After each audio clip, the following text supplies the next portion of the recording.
Presidente, ao mesmo tempo a gente sabe que existe, né, em toda essa perseguição, o objetivo é tirá-lo da disputa do ano que vem. Haja vista a questão envolvendo os embaixadores, a reunião com os embaixadores, né, o evento do 7 de setembro na Avenida Paulista, enfim, do Brasília.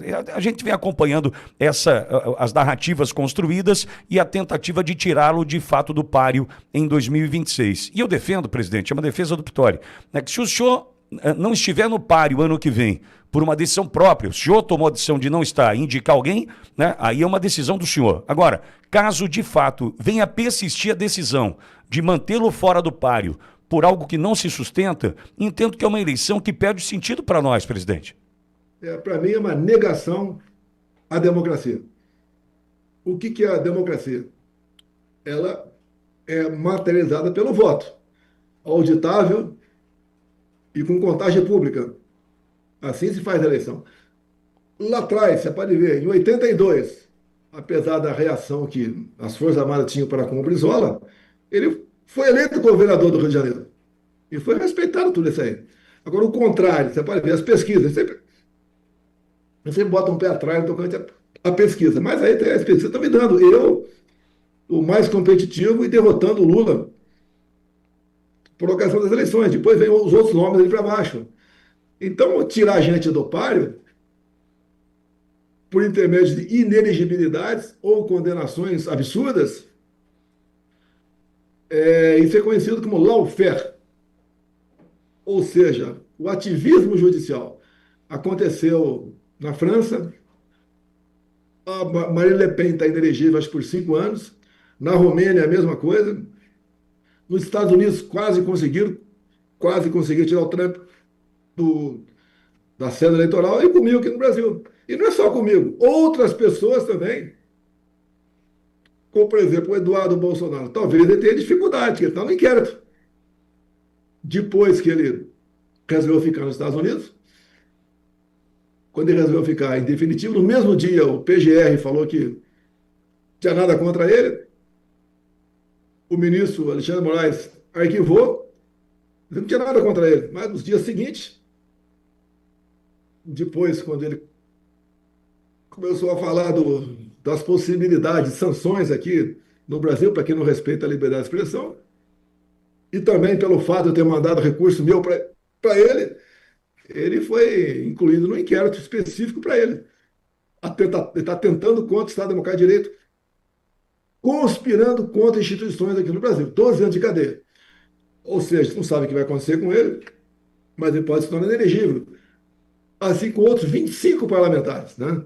Parlamentares de ponta, de nome, é o Gaia, é o Nicolas, é o cabo Gilberto, lá da Paraíba.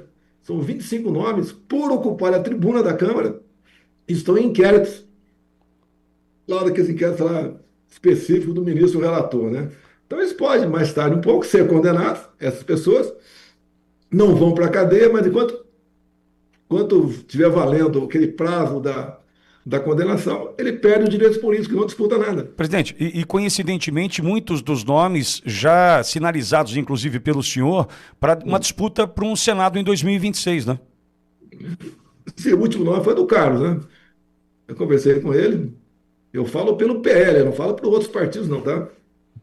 E decidimos aqui que ele poderia ser candidato ao Senado por Santa Catarina. 2 dias depois, ele foi incluído na BIM paralela. Está vendo agora na imprensa especial, né, que o governo federal está gastando dinheiro para monitorar desafetos políticos. Tá? Isso está acontecendo. Então, esse processo todo, juntado com que o Supremo decidiu prorrogar a validade dos inquéritos até 2026, é sinal que eles vão estar ativos nessa questão. Eles vão, não é que vão, né? Estão demonstrando que essas pessoas com potencial para o Senado vão ter problemas com a justiça. Isso também é negação à democracia. Eu nunca falei que queremos um Senado forte para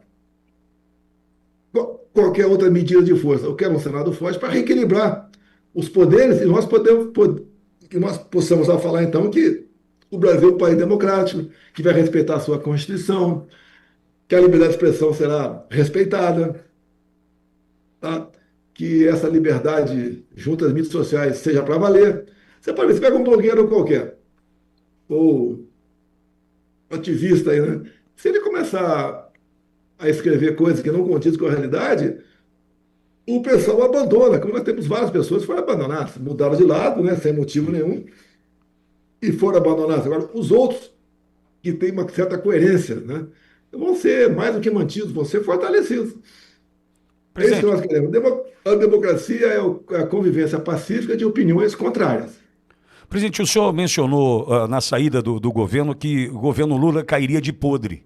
O senhor imaginou Sim. que cairia tão rapidamente assim? Né? A gente está ainda há um ano e meio do fim do governo e o Brasil destruído. E como seria, né, a volta do senhor em 2027, que é o nosso desejo, a gente está aqui orando por isso, né, com o Brasil arrasado, terra, né, devassada como está agora? Como seria assumir uma presidência novamente, só que nessa situação?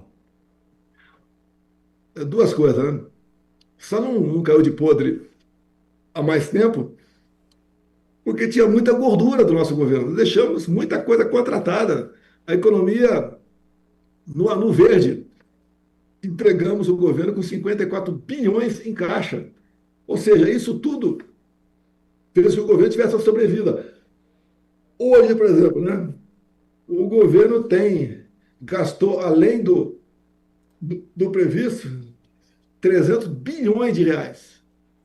É uma conta que alguém vai pagar. Esse alguém é o povo trabalhador, não há dúvida. Tá? Você vê, foram 24 medidas do atual governo para aumentar impostos ou criar impostos. Ninguém aguenta isso. Nós demos o exemplo contrário lá atrás. Diminuímos a carga tributária. Tá certo? Então, esse dinheiro gasto aí sem qualquer responsabilidade vai impactar em quem assumir o governo em 27. De assumir 27, vai ter que tomar algumas medidas salgadas, porque a nossa dívida já está em 9 trilhões de reais. Isso dá só de juros mais de 2 bilhões por dia.